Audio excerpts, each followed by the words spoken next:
Thank you for joining me today. My name is Fiona Ranger and I'm a professional genealogist and house historian. My talk is entitled Goodnight Children Everywhere, My Mother's Evacuation Story. The idea for this talk came from a letter that my daughter wrote to her grandmother asking about her experience as a child when she was evacuated. I've drawn information from my mother's reply and also various other items that I possess, including a photo album and other memorabilia that my mother kept. I have identified my mother in photographs where there is a group picture. My mother was evacuated from Portsmouth under Operation Pied Piper. She was living in Cavendish Road, Portsmouth, and her journey on the 1st of September 1939 took her via Stockbridge through to Leckford, Hampshire. I've marked this on the map. She travelled by train with others, including a good friend called Winnie Pratt. They promised their mothers that they would stay together. On arrival at Stockbridge, Mr. and Mrs. Humphreys chose both my mum and Winnie to be billeted with them and their children. They were taken to their home, the fishing cottage in Leckford. It is a cob and thatch building. Parts of it date back to the 18th century, and it is now a Grade 2 listed building. The cottage was on the estate of John Speeden Lewis, the founder of the John Lewis Partnership, which today includes Waitrose. Mr. Humphreys was the butler to Mr. Lewis, and he worked at the Leckford Abbas Manor. The family image is that of the Humphreys and Betty, their dog. The 1939 register was taken on the 29th of September 1939. On the right, the image shows my mother living with the Humphreys family, and the image on the left shows my mother's parents who were still living in Portsmouth.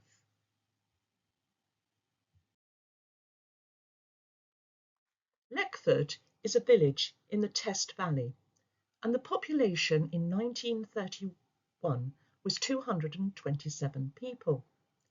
The village in the 1930s had a couple of pubs, a village hall, a shop, a blacksmith, but the school had closed. Footpaths and waterways meandered across the countryside, quite a contrast to the city life that my mother knew.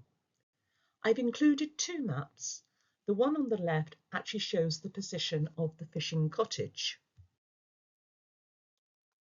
My mother was quite a keen photographer, as I have many photographs. Here is St. Nicholas's Church, Leckford. The vicar at this time was the Reverend Percival Hudson Maguire. She mentions in her musings that the Humphreys boys sang in the choir. Girls did not at that time. The church has a peal of 5 bells. 2 had been added by a donation from John Speeden Lewis in 1934. The other 2 pictures are my mother and Betty outside the lynch gate and 3 of her friends sitting on the church wall. My mother's school in Portsmouth was St. Luke's, and this 1937 photograph shows an all-girls class on the left. In 1939, she passed to go to the Municipal College in Portsmouth from that September, and the students were evacuated to the Stockbridge area. In the second group photograph, you can see there are girls and boys, and they're wearing a partial uniform. From these certificates, we can see that my mother attended Sunday school and had a certificate for swimming. The third certificate was issued from the Hope Union, which I believe was connected with the temperance movement. In the family there were many Baptists. Living less than a mile away from the seaside, my mother often went there. The 4 friends are pictured in the summer of 1939. The young lad on the right, Marcel, is French, and he visited just before war broke out. We have my younger mother riding a horse on the beach at Ryde on the Isle of Wight.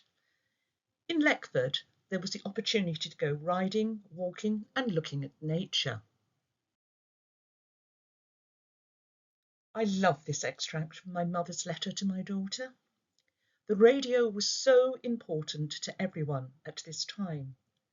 Besides just the news, there were children's programmes.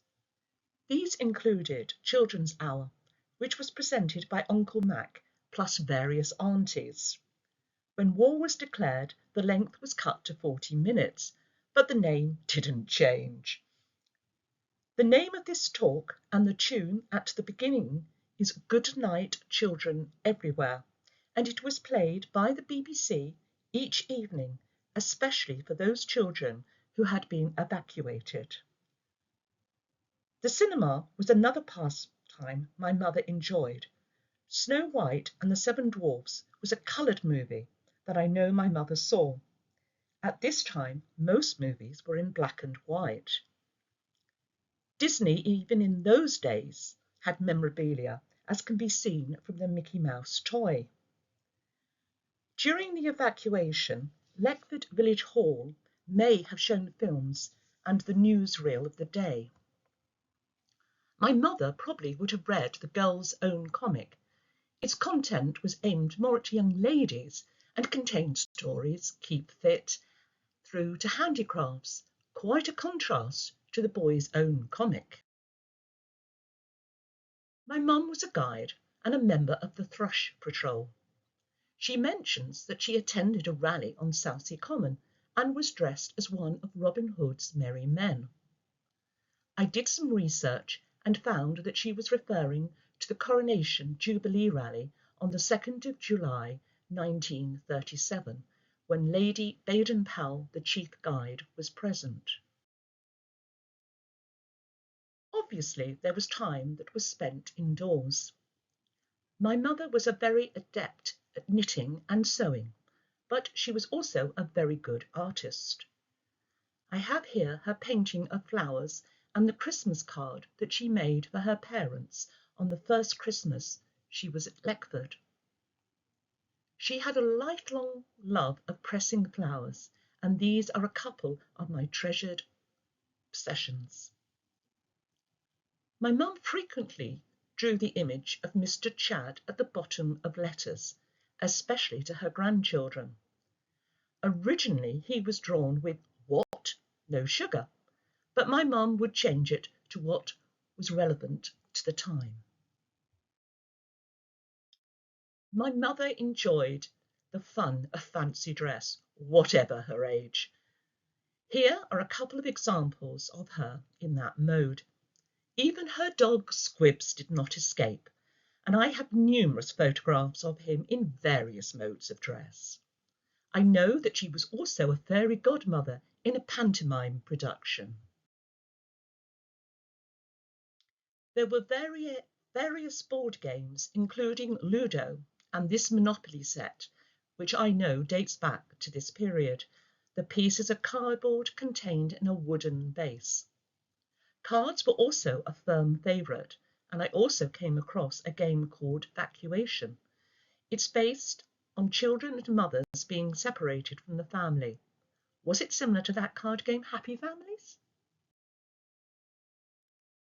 My mum very cheekily writes that one of her favourite games during her evacuation was Postman's Knock. In the Girls' Own Annual, I found this game called Blackout Burglars. There were numerous games that I remember as a child that I know my mother played.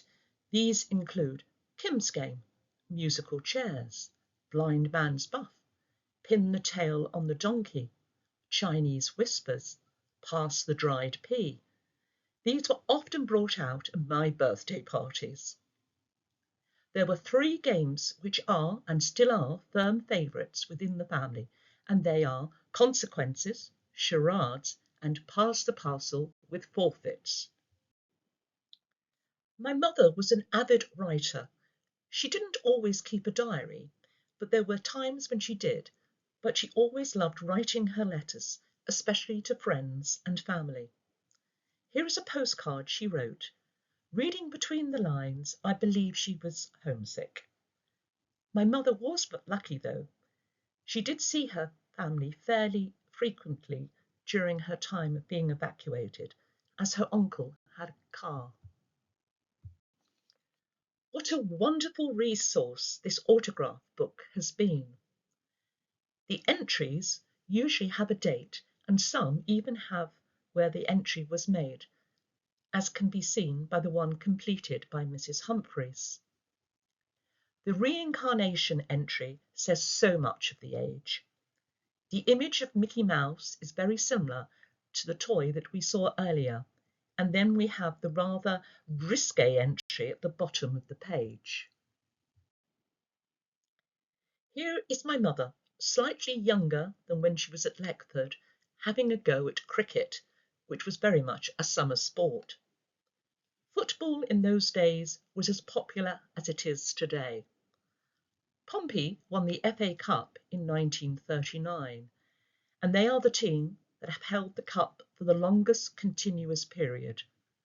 That was only because there was no FA Cup during the war years. Leckford was and still is a place where people go to fish. You can see from these written extracts, photographs, and ephemera how varied my mother's life was. Many of the parlour games, handicrafts, and especially the dressing up have been passed down the generations, even to my own grandchildren. I hope you have found this an interesting delve into my mother's evacuation story. Thank you for listening.